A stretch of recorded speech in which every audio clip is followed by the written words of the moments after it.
I am Jamie Mustard. I am the author of The Iconist, The Art and Science of Standing Out.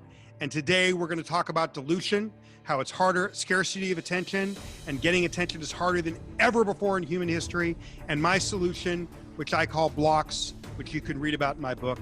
I'm really excited to share it with you and to have you learn about it. Congratulations! You are tuned into Dov Baron's Leadership and Loyalty Show, the #1 podcast for Fortune 500 executives and those who are dedicated to creating a quantum leap in leadership. Your host, Dov Baron, is the founder of FullMontyLeadership.com. He's an executive mentor to leaders like you, a contributing writer for Entrepreneur Magazine, CEO World, and he's been featured on CNN, Fox, CBS, and many other notable sites.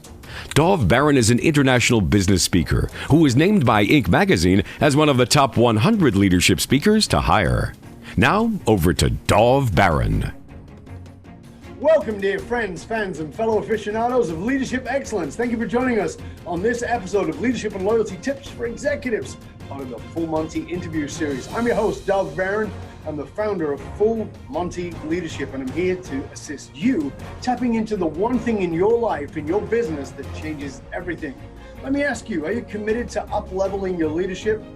Do you sometimes find yourself struggling to stand out as a leader, as an organization, or even as a product or service in the marketplace? Do you sometimes feel like you might not be the one of those special ones, one of the anointed ones? Or what if you knew how to anoint yourself? Remember, you can chat about this episode or any past episodes on our Facebook and our LinkedIn groups by simply looking for the Leadership and Loyalty Podcast in Facebook or in LinkedIn.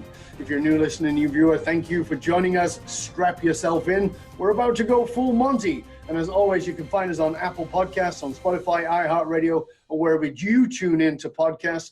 And we always need your help in staying relevant. So please get over to wherever it is you subscribe. Rate, review, and subscribe to the show and share it with everybody you know. You can also catch us on traditional radio stations across the United States every Monday and Thursday, all the way from Philadelphia to Colorado to Washington, D.C. and Florida, around the country.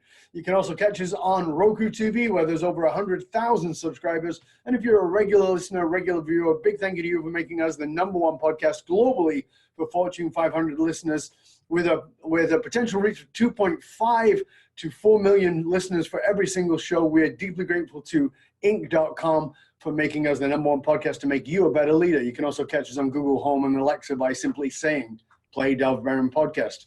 Again, thank you for sharing the show with everybody you know. All right, let's strip it down, dive right in. As a leader, whether you are a CEO, someone in the C-suite, a sales leader, entrepreneur, or leader in any capacity, you know that your job in business is not just to stand out, but to stand out in a way that has massive impact and longevity.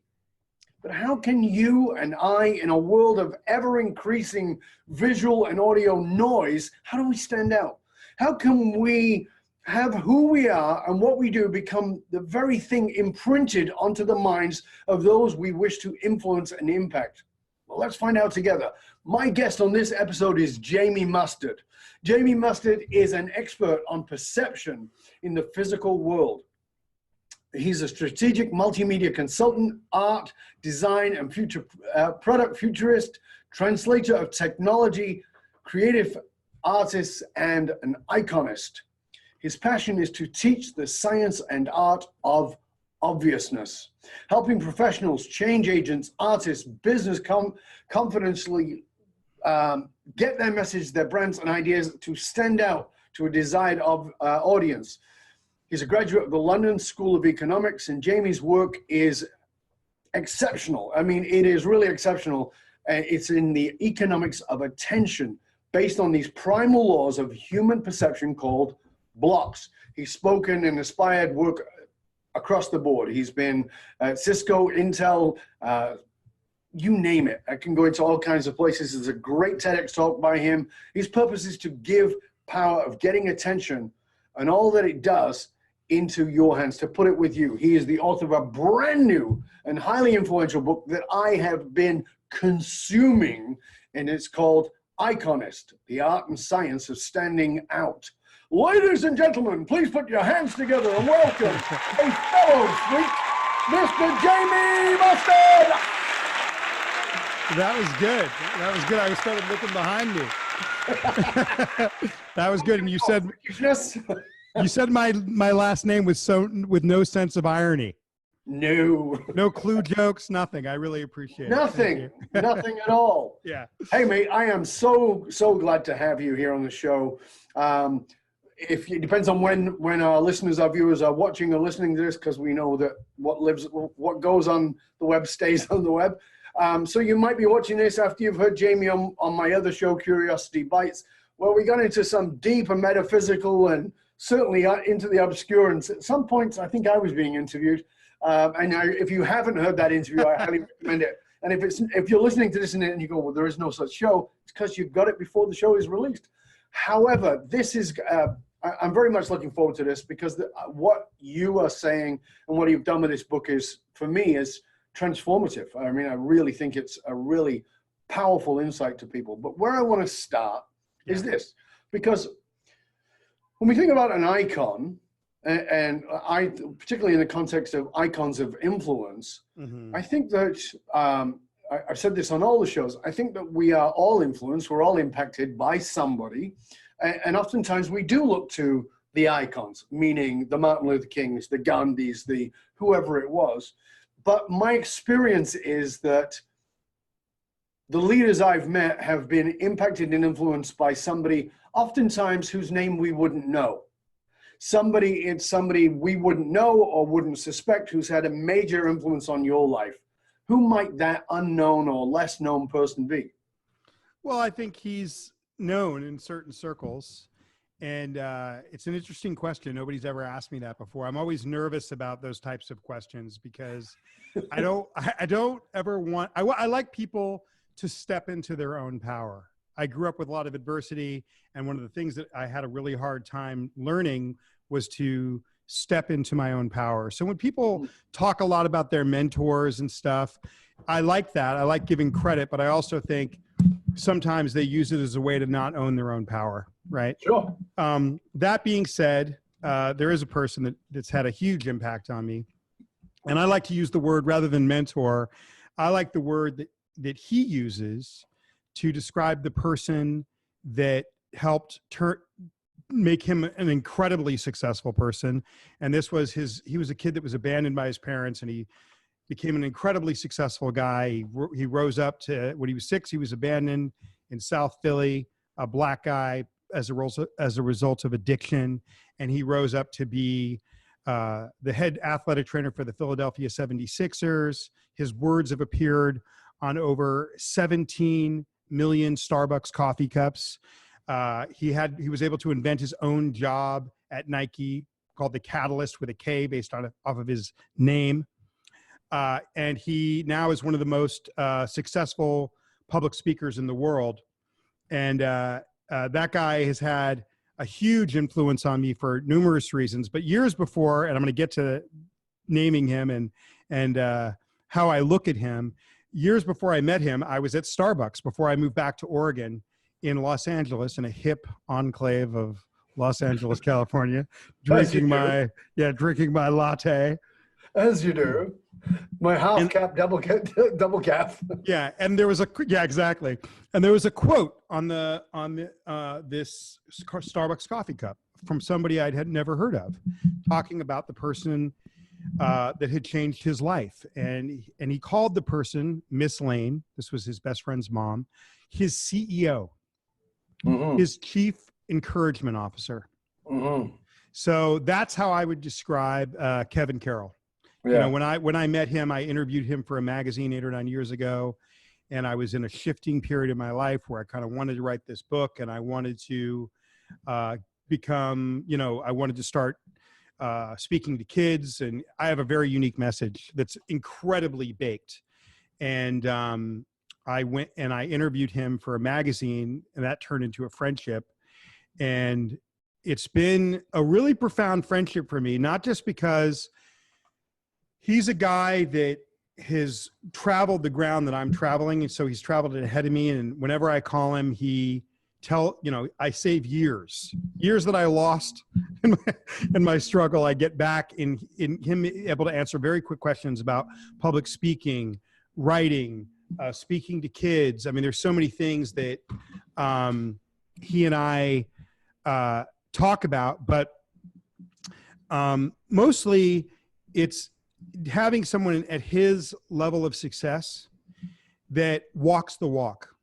In other words, he's completely engaged as a human being, completely curious, and anything that you read about him in his books is how he is as an individual. And so because of that, I hope I'm not meandering, but because of that, he's my chief encouragement officer. Yeah. And Kevin is a great guy, and thanks to you, I got to meet him too, and I can back up everything you're saying. And guess what? He's also a guest on Curiosity Bites, so look out for him on there too.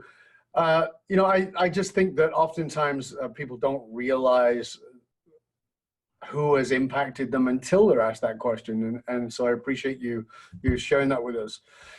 One of the things I talked about in the intro was that you have a passion to teach the science and art of the obvious. And you and I had talked about in a previous conversation about Moshe Feldenkrais, The Elusive Obvious, which is one of my favorite books and certainly one of my favorite titles, The Elusive Obvious. Tell us what you mean about the science and art of obviousness. Okay. Well, what makes the show a little different than the Curiosity Bite show, check that show out, by the way, is, I was looking forward to the show because we were philosophical in that show. I think it's an incredible conversation. And I think there's a lot of objective, interesting things in that conversation. But what I was really looking forward to this conversation because we would be able to talk about a lot of hard and fast, realistic business concepts and ideas that you can apply. Yes. Okay. That being said, I want to say a couple things about my background so I can kind of answer your obvious question. You said something really profound just a minute ago. You said sometimes until you make it, you don't realize who your influences are. Right. And if I didn't have copies of my book that was coming out in a few days and hitting stores nationwide, I don't know that I would have answered that question in the same way 6 months ago. But now that it's done, it was very obvious when you said that, right? But just, a little bit of background.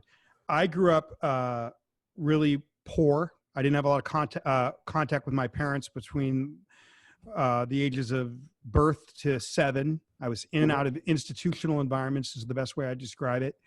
And I was living on the streets of Los Angeles at a time where it was very drought-ridden and concrete jungle towards downtown, where it's me and where it's a lot of other brown kids of every kind of ethnicity you can imagine. And I don't think I could have felt more invisible.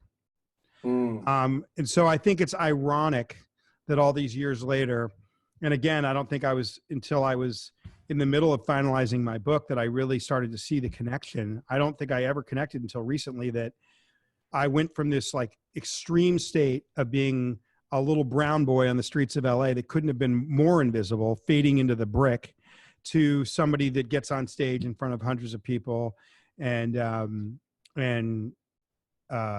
has all sorts, I had a radio show for years, has all sorts of ways of influencing people. So that was not something that I ever thought would happen for me.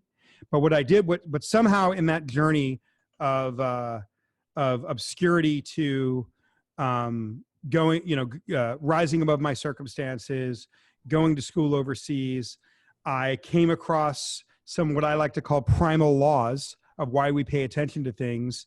And now I teach them to businesses all over the world. So I think that coming from invisibility is a huge part. And the fact that I've been able to do this for myself is a huge part of what gives me credibility more than even a fancy degree. Yeah, I definitely agree with that. Okay, so the science of obvious. So, and I can keep. You want me to keep going? Well, I want you to tell us about what do you mean by the science of obvious? Because, Okay, here. Let me contextualize it in a couple of sentences. When Bill Taylor, the founder of Fast Company, reviewed my book, he said he opened his review with this statement: "Scarcity of attention is the defining business challenge of our time." And what he meant by that is that there's so much distraction in the age of the internet. We are so distracted by all the things pummeling us that we're only partially paying attention. So let's talk about a little bit about specifics and at least some social science. All right. Yes. So a couple quick statistics. These are easy to find. They're not that revelatory, but say you were walking down the street in 1950, you would have been subject to about 250 ads a day. The last time this was studied in the United States, it was probably in the late 90s, before the internet got into full swing, and that number was already up to about 5,000 to 7,000. So with text messaging, social media, one could easily estimate that today you're hit by about 10,000 different types of messaging per day. Yes. You couldn't process 1,000. Okay. So back to science of obviousness. In 1998, there was a woman doing research for Microsoft and Apple named Linda Stone, and she coined the term continuous partial attention. And what she meant by that is that this is before the internet was in full swing, 98, that we were already being hit by so much stuff that we were only partially paying attention anymore. So what makes, I guess, my point of view a little bit different than a lot of people that attack this kind of information overload point of view is I'm less interested, and this is with everything. It's not just messaging. It's also products and choice. If you walked into a grocery store in 1950, you would have had a choice between about 8,000 and 9,000 items. Today, you walk into a grocery store, it's 50,000 items. So all of these things delete your bandwidth and make it harder and harder to pay attention. Okay, so that's not new. What I'm interested in is less the fact that it's harder and harder to pay attention than I'm more interested in what it does to the person who's trying to get your attention. Right. Yeah. For those of us who have a business and we're trying to sell a product or a service, it is harder than ever to get people to stop and engage with you. People have their attention spans have reduced, right? So when we're talking about, and this has, and you can ask me more about this if you want. This has severe psychological consequences on the business owners. They can feel it. They may not name it, but they can feel it. Sure. Because these, a business isn't always just your business. It could be your mortgage, your kid's college fund. So much of our work, even though it's 1/3 of our lives, we use it to define so much of who we are. So when we feel like we can't get attention through our work, when it defines so much of us, it has massive psychological implications beyond just the bottom line. Yeah. Because we are identified, particularly in the first world, we are identified with our work, and we associate things to it, as you said. So if my work is not recognized, then my self-esteem, my self-worth might go down the toilet. And if that goes down the toilet, my income might go down the toilet. And as you said, that can impact the way that I see, the ability to take care of my family. But it is this, as you said, there is this dilution, there's this bombardment, and at the same time, there is the paradox of choice in that, as you said, a grocery store with 5,000 to 7,000 items has now got 50,000 items, and we stand in the aisle looking at the cereal like, oh my God, what do I pick?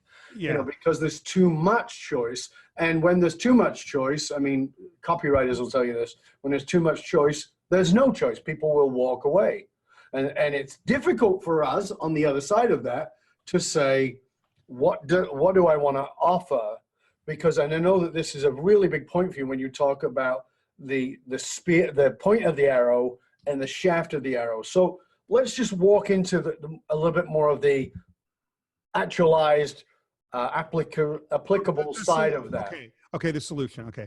I wanted to outline the problem. You used a word that I coined in the book called dilution. And all the dilution means is If you were a steel mill 50 years ago, you were competing with other steel mills. Now that we have this choice, this mass information bombardment, everything competes with everything. So if you're competing with... That's an important point. I want you to stop there for a minute. Say that again, because I think people need to understand that, because we like to think we don't compete with everybody else. You know, I'm in the steel business. I'm not competing with these people. But you said something, and you said it in the book, and I thought, like, wow, I want to nail him on that. I want to bring that to the surface. Everybody's competing with everybody. Tell us what you mean, Jamie, because that's powerful. What I mean by that is we get most of our information these days digitally, whether it's through our phones or through our computers. We're not getting information in the physical world the way we did 30, 40 years ago, which in the context of human evolution is a drop of water. It's a heartbeat. It's no time at all. This happened to us fast. We haven't begun to fathom what it means. So what I'm saying is a world where you're over messaged to, you're not just competing with other people looking for steel mills anymore. You're competing with every text message, every item in the supermarket, every scrolling internet ad, every Google ad, every Facebook ad. All those things are now who the steel mill is competing for attention. That's what we're talking about when we're saying scarcity of attention is the defining business challenge of our time, right? So listen, I mean, I came up with this idea and started beta testing it over 13 years ago, before Facebook, before Twitter. I mean, I saw this as a problem before in, you know, the 2007, I started going, what's going on here, right? And so to kind of get into a solution is I purport in my book, or I argue in my book for a concept that I call blocks. And a block is something that no matter the medium, whether you're a painter, whether you're an architect, whether you're a musician, or whether you're a business, a block is the thing that causes someone to take pause and take a deeper look at something. And I basically argue that there's primal laws as to why we stop and notice one thing and ignore another. And that you can, if you understand these primal laws, you can then shift 3 inches to the left with your website, with anything that you send to your clients, and you'll get far more engagement, more sales, more success based on this undercut of primal laws that undercuts most business books that are out there. So when we look out into the world, you know, as you said, we're bombarded. And what people should understand is the mind is a deletion machine. That's what it's supposed to do. It's supposed to delete, and decide what's important. And it's very, and this is not my opinion, that's psychology. So it's constantly sifting through and just looking for something that will grab its attention or quote unquote punch it in the nose. What blocks are about, what you talk about in the book beautifully, it is how to punch people in the nose and get the attention that you really deserve and want to get. And so give us examples, because you've done it great in the book, of how I, listening to this as a leader, as a business person, I'm saying, okay, okay, I get it, that there are these laws, I don't know what they are, I don't even understand them, of blocks, but what is a block physically? What is a block languaging? What is a block? Is it a color? Is it a kid's block? What is it? It's a large, monolithic, oversized shape that doesn't give you a choice to look at it. Okay? So it has the same, and it's unchanging no matter the medium, meaning there's such a thing as an oversized monolithic shape in music. There's such a thing as an oversized monolithic shape in visual design or art or architecture or product design. Okay. But I'm very interested in business because business pays my bills. Okay. And more importantly, you know, business and commerce, if you have something that can actually be applied and work, business and commerce are what causes things to sustain. Yes. So I'm very concerned about commerce, and I'm very concerned about business, A, because of how it affects people socially, B, because it pays my bills, and C, because it causes things to sustain and to grow into wider markets where other people can use it. So I'm a pro business. I'm a fan of helping business. It's a huge part of what I do every day. Okay. But to kind of go back to your point of, let me tell you what a block isn't before I tell you what a block is. Okay. Kind of like what a typical business book would say, and then what I'm saying, right? Sure. So a typical business book, and I'm going to talk about two books that I think have very great concepts so that I can tell you, so you can really see the difference of what I'm talking about in business. Okay. Fabulous. So there's a great business book out there in terms of a concept by Seth Godin, very successful, called The Purple Cow. Yeah, great Godin book. says, make a product that's better than and different than what everybody else has, that you can't ignore, and people will be running to your doorstep. A lot of truth to that. That book was written before the information overload. Okay. Yes. Another great business book that talks about why people will go to your business, that's less obvious, that was revelatory for a lot of people, that's been incredibly successful, is Simon Sinek's book, Start with Why. People don't buy what you do, they buy why you do it. Incredibly true. So these are two brilliant men that have given these very, very profound, usable concepts that are very easy to apply and should be applied in business. Okay. Here's what I'm arguing. I'm arguing that you can have your purple cow and you can have your why, and they can be perfect. But if you don't say it in an oversized, repetitive way, like a road sign, no one will care. In a world overloaded with content, if you don't have an overly sized, massive road sign, literally, this goes to brain science of how we notice things. If something doesn't look overly big, we don't stop. So I'm saying, doesn't matter how different you are, doesn't matter what your why is. If you're not talking in an oversized, repetitive way, no one's going to care. Doesn't matter how different you are. So the example I give to that, one of the questions that people often ask me, this is always comes up in the Q&A of any talk I give. Well, Jamie, if everyone uses blocks, if everyone uses blocks, will they still work? Like if everyone does it, it won't work anymore. Basically, that's the concept. Sure. And the answer I give to that is no. There's billions of road signs throughout the world, at least hundreds of millions. Okay. And, we all notice them. Yes. Right? So there's something about something that's monolithic that we can instantly understand in our lizard brain before we have a chance to think, that has great power. So let me give you the difference between, say, a block and a tagline. Thank you. So a tagline in business is an attempt to make something simple to get people to connect to. It's decades and decades of businesses trying to create a block. So if I say, Pokead's life, well, that's a tagline. It's not necessarily true because there's all sorts of bad stuff in there, even if it tastes good. And that's not a diss on Coke. Okay. No. Okay. But like a block is a statement of result or the purpose of what you're trying to achieve. Okay. So, if I say, if it's 1978 and I say, when it absolutely has to be there overnight. Okay. Yep. FedEx. Now that's not a tagline. That's a statement of result.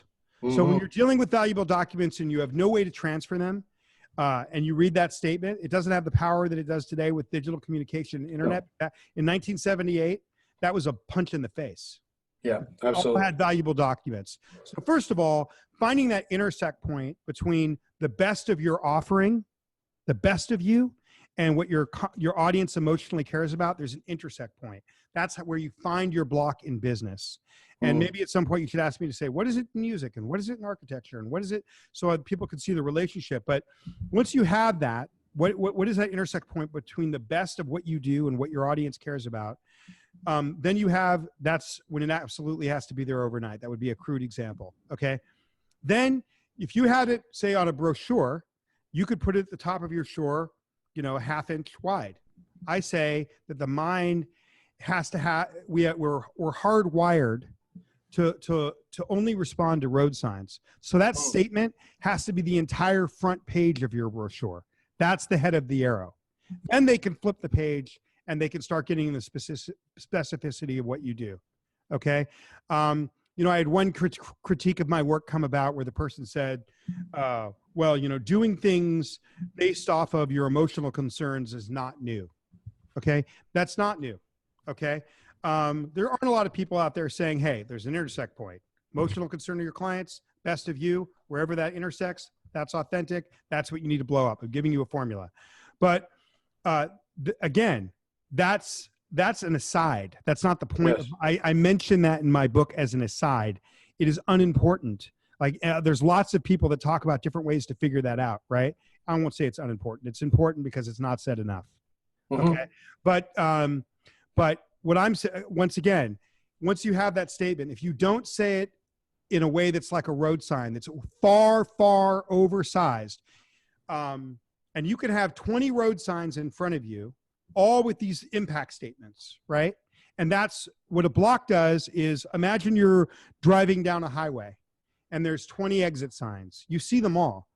When you nail the emotional concern and the intersect point between the best of you and the emotional concern, and then you say it overly large for like a stop sign, like a warning label. When it comes to life and death, we always use blocks. You have an overly large, people will stop and look and say, what are they talking about? And if you follow that up with specific, transparent, digestible truth and facts, you've hooked somebody. Yeah. I mean, one of the things that I found really insightful in the book was that I felt like I was reading something I knew. And this is what I love, because I'm a big fan of the unconscious mind. Sure. So I felt like I was reading something I knew, but you had surfaced it in such a unique way, in a way that allowed me to go, oh yeah. And I have said for years, as a brand, you want people to go, yeah, of course. And that is what I loved about this book and about your messaging and your whole philosophy and theory around blocks is it becomes of course. And that's where you want to get people to, is the of course. And I would put it to you as the listener, that anything you are pulled towards is this, it's even when it's quote revolutionary, like the iPod at the time, it's like, of course I want to get 1,000 albums onto a little postage stamp. Of course, it's that, of course. And that's what I really thought you did a brilliant job of saying, because when I look at the music that you laid out in the book, when I look at the speeches, Martin Luther King, Winston Churchill, and it's all like, of course, of course, of course. Mm-hmm. But we need to get into the depth of that, and I don't know how much time we'll have to do that, but I want to have people look at this in a very subjective way, in a way that relates to them. Okay, you go. No. So what I want to do there is to say, okay, we'll do this in a couple of phases, but the first one is, I am a leader in an organization, a big organization, and I want our company, the big brand, to have a block. And we've had a design team, and we've had advertising agencies, and we've spent millions of dollars on all of those things. And, we're still wishy-washy in the marketplace, and we've come up with the best slogans and ones that had everybody in the room excited, and it all died a death. What do we do? Because I know this is what you do for companies, right? Yeah. Well, first of all, let me say thank you for that, what you said about the book, because I worked very hard at that. The book, it's not always embraced. It pisses some people off. Excellent. Yeah. What's great about it, despite the fact that it bothers some people, is that all I did is codify something that's obviously out there. Okay. Mm-hmm. So in that way, it has nothing to do with me. I found a pattern. I put the pattern down. Anyone could observe that pattern. Well, like you just gave me the ultimate compliment. I think you'd have a really hard time reading my book and not saying to yourself, that's true. That's true. That's true. That's what I want you to do, but I want you to put it together. Okay. Right. So one of the things that makes it difficult about my work sometimes is that when I go to work for a big company, I sign a gajillion NDAs and they don't really want me talking about what I do for them. right? So, and even the ones that don't necessarily want me to give away the secret of necessarily of what I did for them. So I try to give examples outside of the sphere of the stuff I'm doing for clients, so that not offending the client, right? But I'm trying to think if I could tell this story or not. I better not tell it. Can you change names? Yeah. I was working for, I was working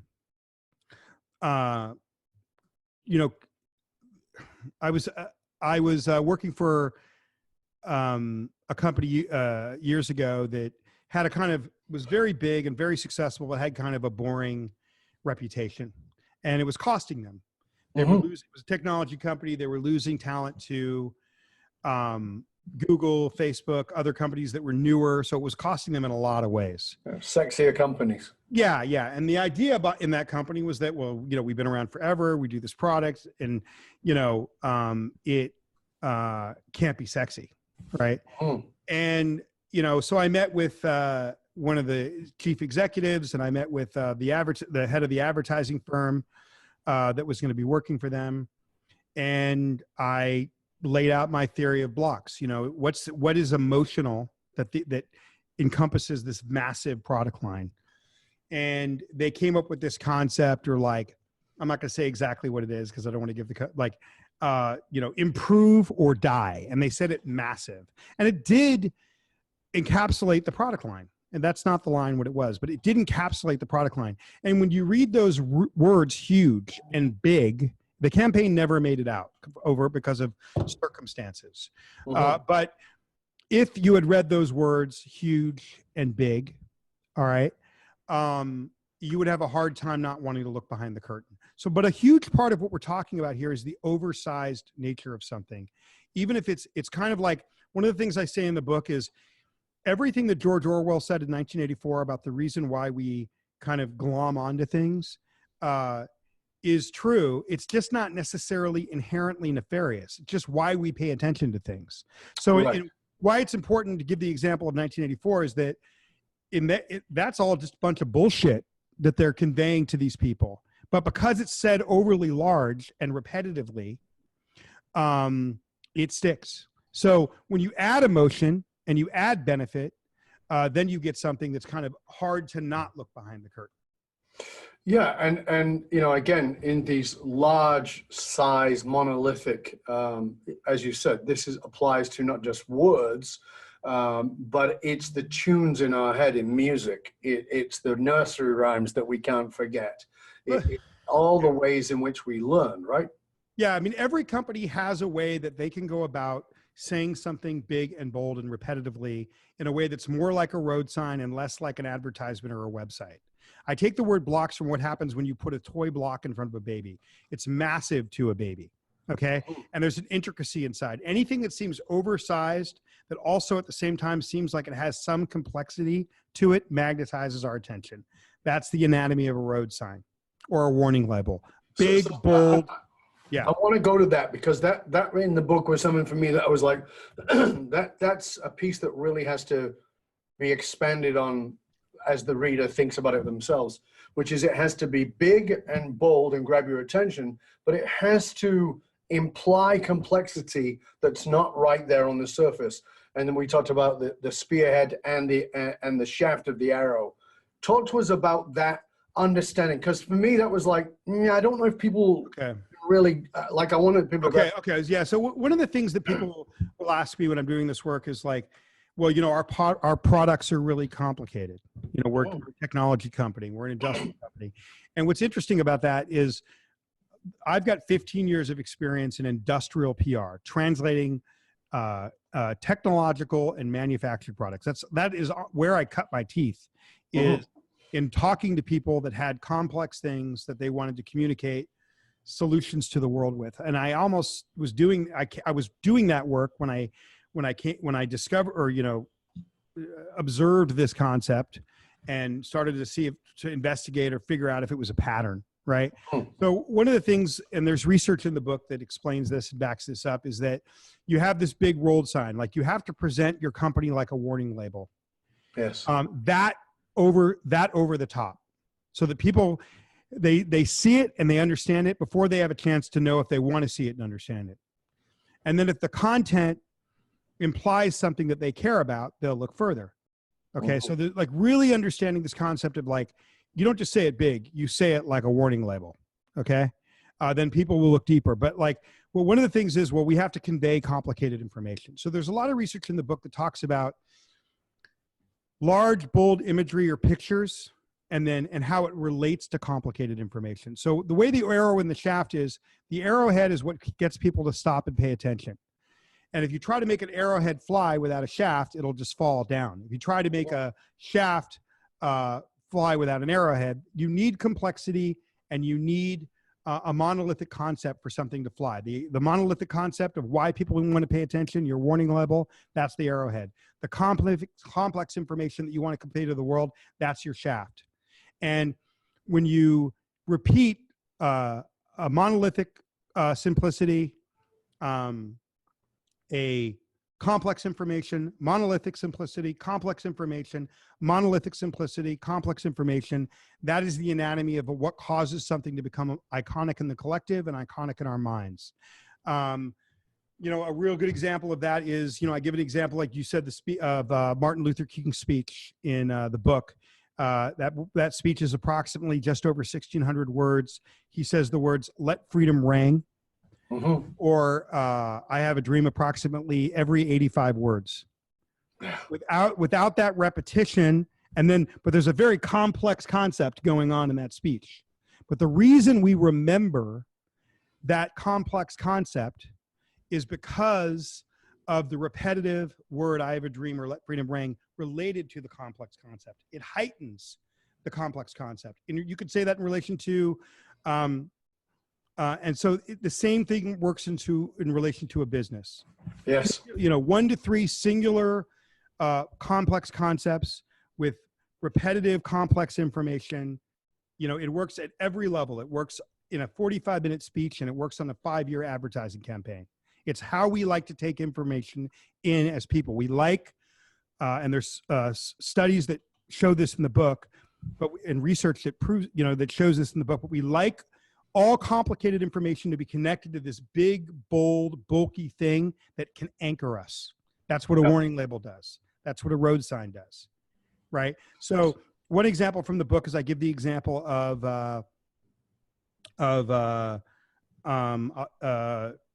Dominos. Like, how can there's 25 fast food pizza chains, all of them want to dominate. How can Domino's do better than all the other ones? Well, again, if you come up with something that's emotional and the best of you, okay? And where's the intersect point? Well, Domino's had a hard time in 2007, 2008 because people thought they did a bunch of research and they figured out that people thought their pizza tasted like cardboard. Yeah. Okay. So what's the best of you? Well, the best of you for Domino's was to say, we suck. Our pizza sucks and we're going to fix it. And to repeat it everywhere. People paid attention. And then they launched documentaries about how they were going to fix it. And then people were interested in those documentaries because there was a bold statement. We suck. We're going to fix it.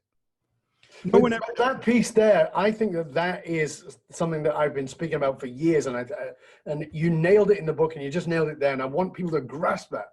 Well, let's talk about the boldest thing is vulnerability. Yeah. Right. The boldest thing is we suck. We're a pizza place, and we know our pizza sucks. We're gonna fix it, but that is you can't ignore that. Yeah, you can't ignore bold vulnerability. Yeah, one of the things I talk about in the book is I talk a lot about how lucky we are to live in a time where we have people like Malcolm Gladwell and Dan Pink and Simon Sinek and TED. We live in a time over the last 20 years where ideas that can help us have become something very valuable in the collective culture in a way that we all understand them at the same time. Before the internet, we didn't all kind of glom on as a collective to a guy like Malcolm Gladwell, whether we're a housewife or a CEO, or to TED. Everyone listens to TED Talks. This is right. So one of the things I talk about is, Brene Brown's TED Talk, which is one of the most watched TED Talks of all time. And that's a TEDx from, I think, Houston. And it's got 50 million views, give or take. okay, about vulnerability. And what I say in the corporate or business sense, if you were to talk about what is vulnerability for a company or corporation, it's transparency. Yeah. It's being willing to tell the truth about yourself, even if it's not perfect. Mm-hmm. Okay. And that is another way. If you say that big, it hooks people. But let's talk about the numbers of Domino's. We suck. 2008 financial crisis hits. All mass fast casual pizza places were doing better because you could feed a whole family for $15. So Right. actually, with the economic downturn, all the pizza places did better. None did as well as Domino's with their We Suck campaign. They expanded their market share from something like 9 to 15% of the market. Their stock price went up by 75%. They smoked everyone by talking about, hey, so there's always a way to do it. There's always a way to find something emotional about yourself, no matter how boring you think your product is. That's one of the funnest things that I enjoy about my job is when I go into a company and I'll be at a brand meeting. I was at one for a big industrial company several weeks ago. And, you know, they were convinced that their products were boring. And that's my favorite thing in the world is to take a team, take a company of people that think that they work someplace boring and get them to see something exciting about their company. Mm-hmm. And I was turning this crowd of the head sales and branding people for this company. I was turning them and I was getting them to see my point of view. And one of the guys just didn't believe me and he wanted to argue with me. And he said, Jamie, what about a garbage can, Rubbermaid? You're not going to make that something that everybody wants. Mm-hmm. I said, oh yeah, of course I could. That's really easy. And it's not as easy as you and what you guys do, but still very easy. People want, what would you do? I would take a Rubbermaid and put it at Everest Base Camp. I would take a Rubbermaid and put it at McMurdo Station in Antarctica. And I would see that that this thing that takes our garbage can endure punishment under the ocean anywhere in the world. And believe me, the next time you go to buy a garbage can, that's the garbage can you're going to want. Is that if when you go to buy a garbage can, all of a sudden, when you may not ever care about it, but all of a sudden durability matters. So let me give like a really obvious example that's not in the book that again has the numbers to back it up. Okay. So in 2012, Hollywood actress Jessica Alba started a business called The Honest Company. Yep. Which has had some controversies about it, but the numbers and the reason for its success are pretty undeniable. One simple, bold, monolithic concept behind this company. First, non-toxic products for parents to use with their babies and children. Non-toxic shampoo, non-toxic detergents, non-toxic products that makes parents feel safe. The name, Honest, the products all represent something that makes parents not be anxious about what they're having their babies touch. Okay. Right. They did 12 million sales in 2012. I think by 2014, they were up to 150 million in sales. Maybe that was 2016. This year, they're well over $300 million in sales. Mm-hmm. They promoted one bold, monolithic, emotional concept, and that everyone cares about, but that nobody was talking about. They said it loud. They said it everywhere, and it exploded. That is what I'm talking about when I'm saying have one singular monolithic block represent your company. And no matter how diverse a company is, there's always something about them that you can distill down to one thing that can pull them into the rest of your product line or the rest of what you do. And that's what I teach in the book. The book is a roadmap. It's not just explaining the laws of blocks. I think I worked really, really hard at trying to give people a way that they could apply it when they walk away. Mm-hmm.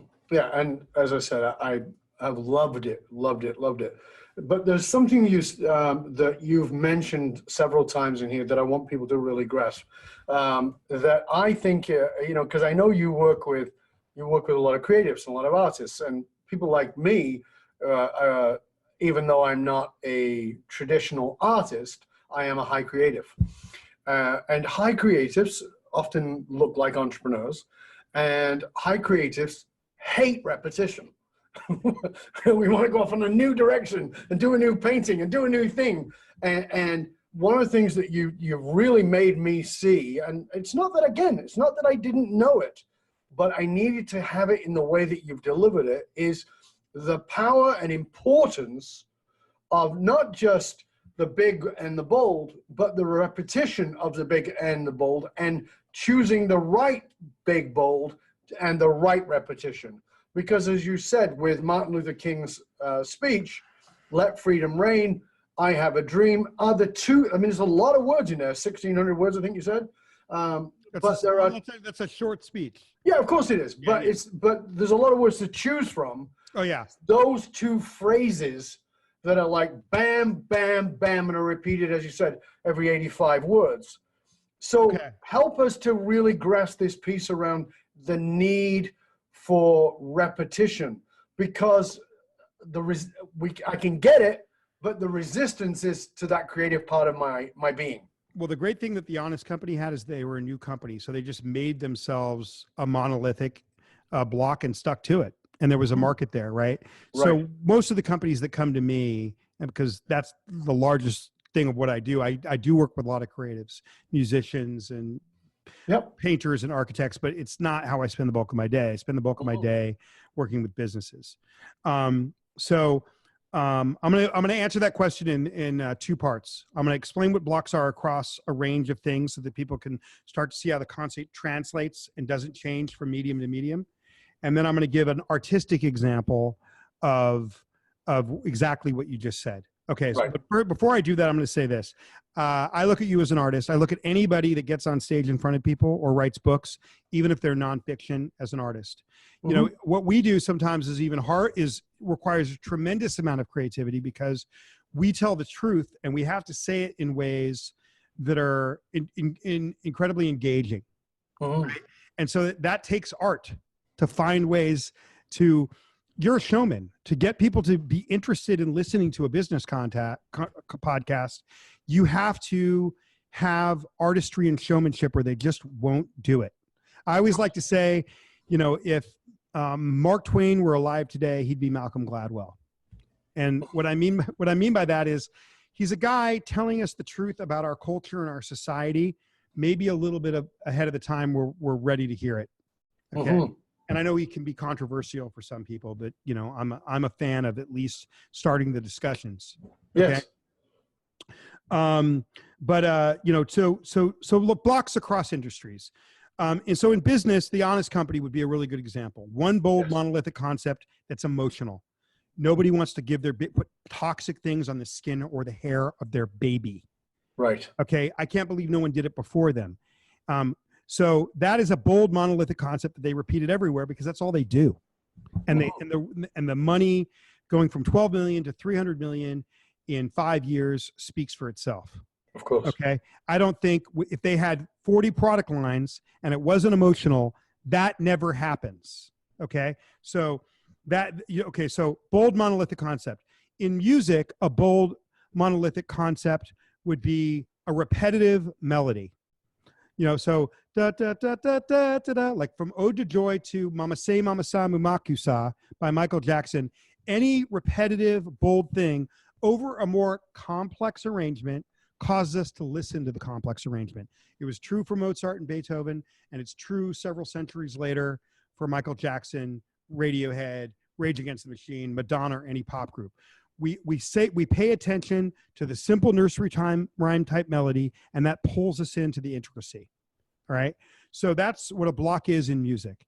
In visual art, a block is like a monolithic image inside a simple shape that you could understand what it is in seconds. Like in the book, I give examples of, say, Van Gogh. Like I say, well, who are the two most known painters in our collective consciousness? Well, you know, you might walk up to somebody on the street that knows nothing about art, and maybe they don't know Picasso, but everyone knows Van Gogh and Warhol, even if they know nothing about art. And that's because they used monolithic imagery that you could instantly understand. A cafe, a bedroom, a pair of boots, a sunflower, a field. Like, you don't have to think before you understand the image. Okay. Warhol, a soup can. Marilyn, right? The entire simplicity of the image takes up the entire screen, and your lizard brain, you instantly get it before you think, and it's overly sized, taking up the entirety of the canvas. Whereas say Van Gogh's one-time roommate, Paul Gauguin, whose work I like even more, to be more complicated. And so it would take you a second. So I'm not saying one painter is better than the other. If I could own one, I'd probably want to Gauguin personally. But what I'm saying is the reason Van Gogh and Warhol stay in our collective consciousness is because they lead with the bold simplicity to bring you into their technique. Most people don't know Warhol was a realist painter and artist. He could draw you right now photo real, and he chose to choose that those simple forms out of a tremendous amount of complexity within his own head. Okay, so in architecture, a bold monolithic block would be a massive, simple shape that is the pyramids. The pyramids. I give an example of this. I don't want to give the book away, but I give an example of a famous an architect who was in his mid-50s, was heading towards obscurity. He went on a tour of the seven wonders of the world. He changed his art. He changed his architecture to be bold monolithic shapes, and he became for many to be the most significant architect of the 20th century. When most architects were winding down in their careers, he became maybe the most important architect of the 20th century. So again, using bold monolithic shapes. Once you go into one of his structures, the intricacy is astonishing. But he uses the shape of the seven wonders of the world, the pyramids, the simple monolithic, majorly oversized to bring you into the complexity. So monolithic, complexity, those two poles are what galvanize and magnetize us. So visual imagery, it's a central image that you understand before you have a chance to think. So that's what a nursery rhyme type melody is for Michael Jackson or Kanye West or Rage Against the Machine or Madonna or any other pop group out there. And that's what it was for Beethoven or Mozart. So those same techniques apply to product design, right? When you see that apple, 50 feet away, okay, that's an apple. Exactly what it is. Right. You know the shape of an apple. The same thing that applies to why you walk into that architecture applies to why you recognize an Apple product.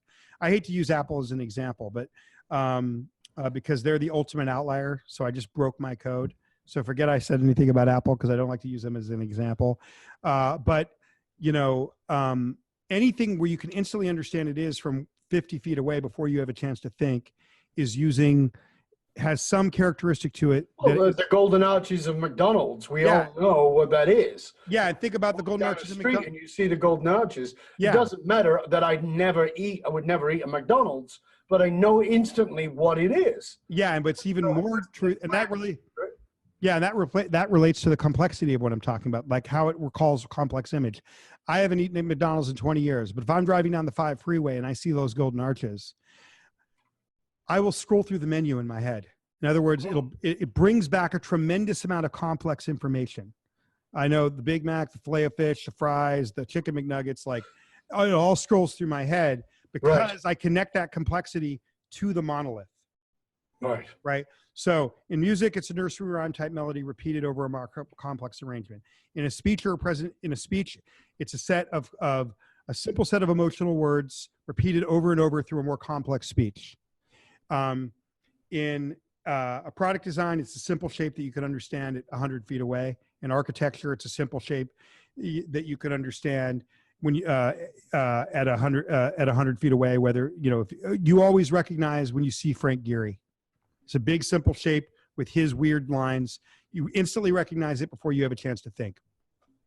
So those rules of something that's overly sized that you instantly recognize before you have a chance to think, they work in every single medium. And then if you repeat it, you can deliver vast amounts of complexity that the people will enjoy taking in more and be more interested in and retain more. And I have research that shows this in the book because it's connected to that complexity. Yeah. Okay. So to give you an example but can we circle back to your question on the creative? Everybody wants to be creative. And what if you're so creative? Well, I mean, there's a great interview that I read. I think it was from the late 70s. It was an old Esquire interview that was reprinted 15 years ago with John Lennon. And he talks about, it was really long, maybe a 30-page interview. And he talks about why he quit the Beatles. And he basically said that he got to a point with the Beatles where they understood how to write a pop song that was unique, that would, again, repetitive melodies. I mean, that's what they're known for, right? Absolutely. Blocks. That it got to the point where it got boring for him. Mm-hmm. Like, and he'd made so much money, he asked himself, why am I doing this? Like, I've made more money than I could possibly spend, and I don't enjoy doing this formula. So he dropped out and he started making the John Lennon solo work. Well, I'm not a huge Beatles fan, but I love John Lennon. Okay. So I listen to John Lennon all the time. It's all over the map. So I'm not saying that something has to be screaming. Some of my favorite artists, my favorite businesses because I'm really into obscure things, they're not screaming. But I'm just telling you, these are the primal laws of human perception. These are why we notice things. And it's only about what we notice. It's not good. It's not bad. It's just what we notice and what the rules of what causes something to become part of the collective. And that's where I want to stop you for a minute, because I want people to really grasp that. It's not about whether you like it or don't like it. It's about, does it grab your attention? It's not even, I mean, so, you know, as you alluded to very early on, there is nefarious side to this, and it can be used. If a regime, whatever you want to apply that to, if there is a regime that tells a lie over and over again, it becomes a truth. In one of my trainings, I say, how do you know the difference between a truth and a lie? And the answer is, the more you tell it, the truer it becomes. It's not that it's true. It's just that it worms its way into the brain. And so people start to believe things. And so this is the thing to understand about that is, how are you going to get it in? And it is a great challenge to do that. And that's what I said about the book that I love, is that it said, it's making me step back as a leader and go, okay, what do I really, and it's not like I've not asked this question a million times. What do you really want to convey? What do you really want to convey? What do you really, and this, well, today it's this, but no, tomorrow is that.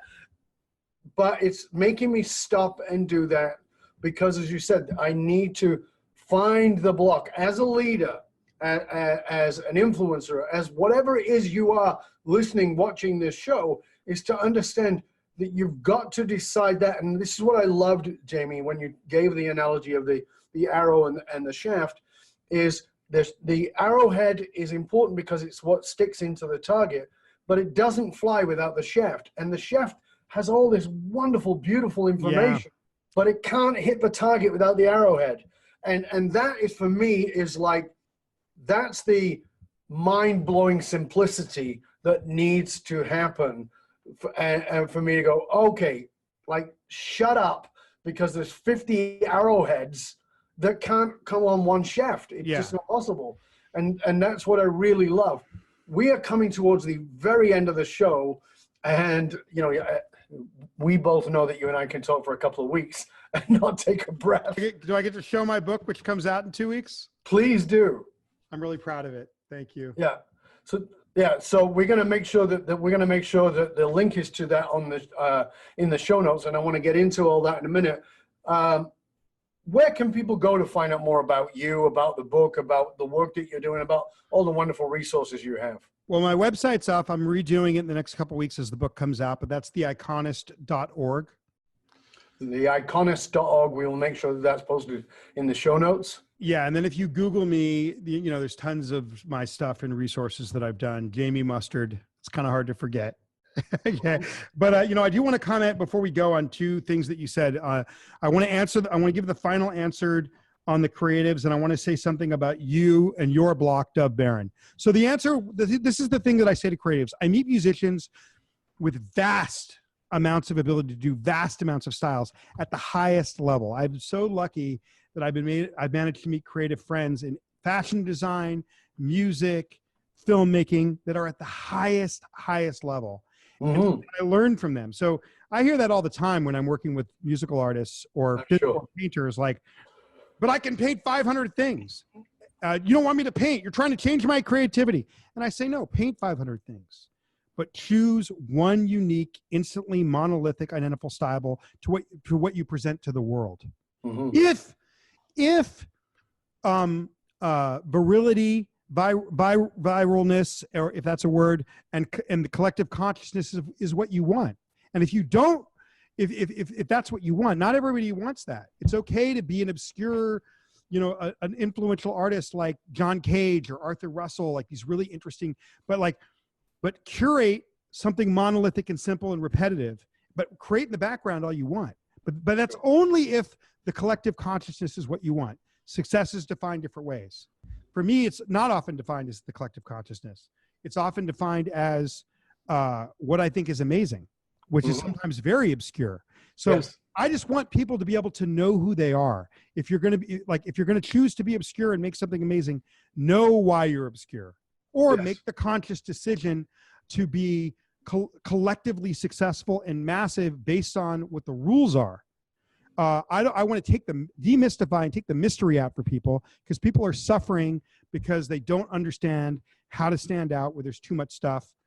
I've solved it in that book, and I want to give people a choice. It's all about giving people a choice.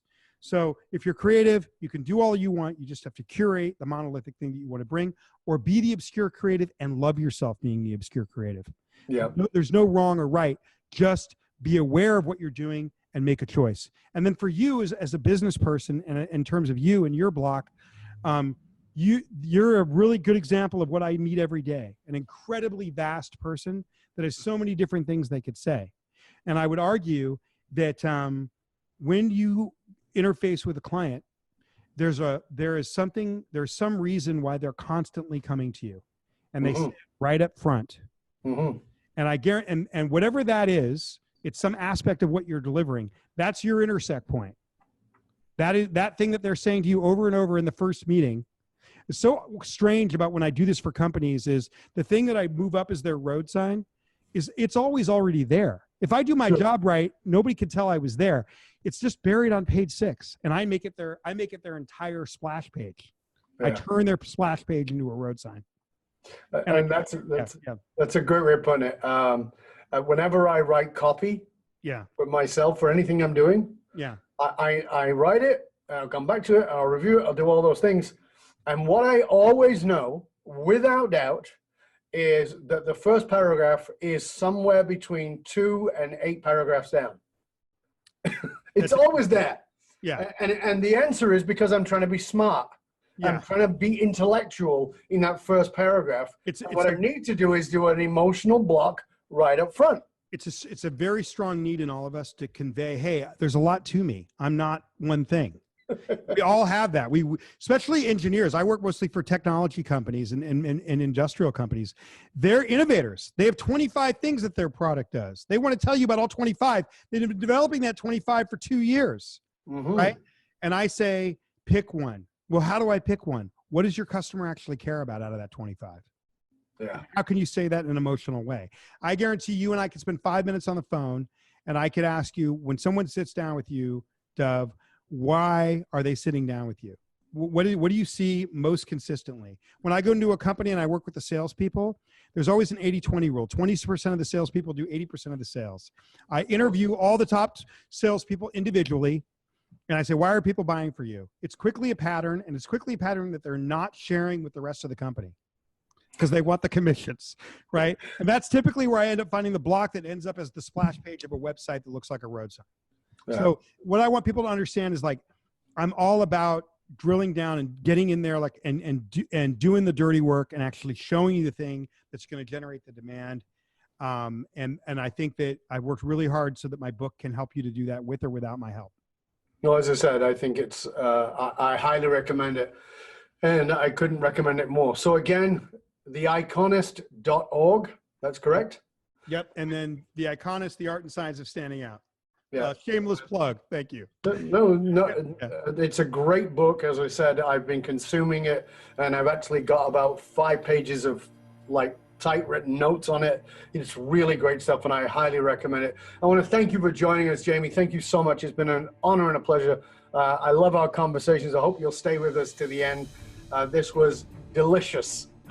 I will, and I love this interview. Thank you for having me. Thank you, sir. And you can hang out with other conscious leaders and chat about this episode or any past episodes by simply going to our Facebook or LinkedIn groups. Just look for Leadership and Loyalty Podcast.